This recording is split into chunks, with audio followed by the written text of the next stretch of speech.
मैं इस वक्त हूँ बाड़मेर ज़िले मुख्यालय पर। आज जिला कलेक्टर की जन सुनवाई में मेरे साथ में ग्राम पंचायत सेजुओं की ढाणी से एक शख्सियत है। ये अपनी समस्या लेके आए हैं। मैं इनसे जानने की कोशिश करूँगा कि क्या इनकी समस्या है। अच्छा, क्या तो आया? मैं आया, मेरा गांव बिसाड़ा है। मैं ये मामला है पर सेजुआ की ढाणी का।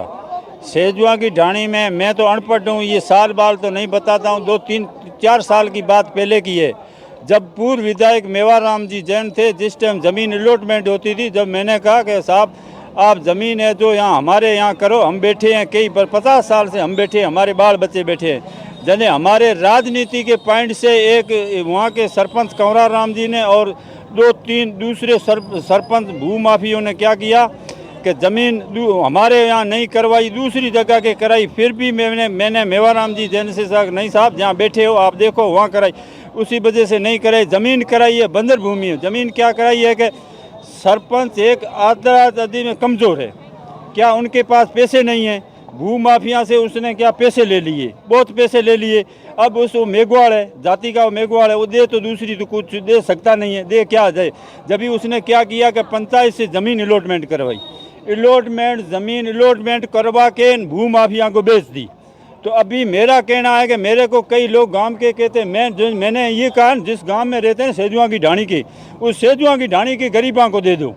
सरपंच मेघवाड़ उनने, मैंने कहा अब आपकी जाति के मेघवाड़ों को दे दो, हमें मत दो, ठीक है, हमें मत दो। नहीं तो उसी अलावा आपके हमारे राजनीति, किसी की राजनीति से मतभेद होता है। जैसे मैं बीजेपी का हूँ, कांग्रेस का, किसी राजनीति का मतभेद हो तो मैंने कहा आप किसी दूसरे को दे दो। अलॉटमेंट से मिनक रो रहे हैं बेचारे, कितने परेशान हो रहे हैं, कितने।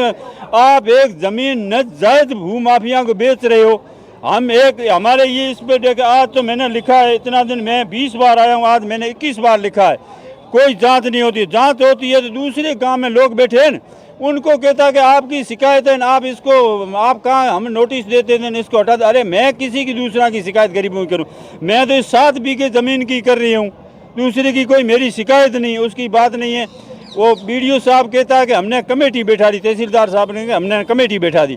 अरे कमेटी का क्या ज़रूरत है? कमेटी आप जज हो, आप अफसर हो तो एक जज के रूप में हो, आप सरपंच को बुला लो, गांव के पंच है, सरपंच पंच को बुला दो। कई पंचों से हमारी मुलाकात हुई हो कि हमारा कोई इसमें लेन देन नहीं, हमने कोई दस्तखत नहीं किया।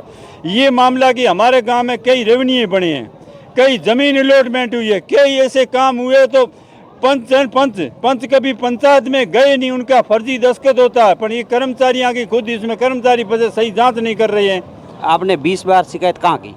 20 बार तो हमने 2-3 बार तो निजी कलेक्टर साहब मिले हैं, बाकी तो हम 17-18 बार तो यहाँ जन सुनाई में आए हैं। उस पर कोई कार्रवाई नहीं हुई? कोई कार्रवाई नहीं है कि आपके बारे में हमने कमेटी बुलाई है, कमेटी वाले आते तो हमें बुलाए, सरपंच को बुलाए, पंचांग को बुलाए, सरपंच को बुलाए। पंच तो ऐसी है, देखो कभी वो जीतने के बाद पंचायत में बड़े ही नहीं है। अब आपका क्या मांग है, क्या कहना है? हमारी मांग ये है कि हम तो सही मांग कह रहे हो कि ये ज़मीन अलॉटमेंट हुई है, तो इनका दूसरों का कहना कि ये आपकी ज़मीन लेने के लिए, हम ये नहीं लेने। मैं ये कहता हूँ कि ज़मीन को निरस्त करते, या तो निरस्त करो, निरस्त नहीं करो तो जो सेजुआ की ढाणी में गरीब बैठे हो, सेजुआ की ढाणी में अलॉटमेंट हुई, सेजुआ की ढाणी का मिलनी चाहिए। जैसे बाड़मेर में ज़मीन कोई अलॉटमेंट होती है तो बाड़मेर वालों को मिलेगी कि हमें मिलेगी? तो मेरा कहना है वो हमें क्या कि सरपंच बीजा भूमाफिया हमें धमके दे रहा है, गुमराह कर रहा है कि ये ज़मीन होगी, ऐसे होगी नहीं, ऐसे होगी नहीं, ये कहना है। ठीक है।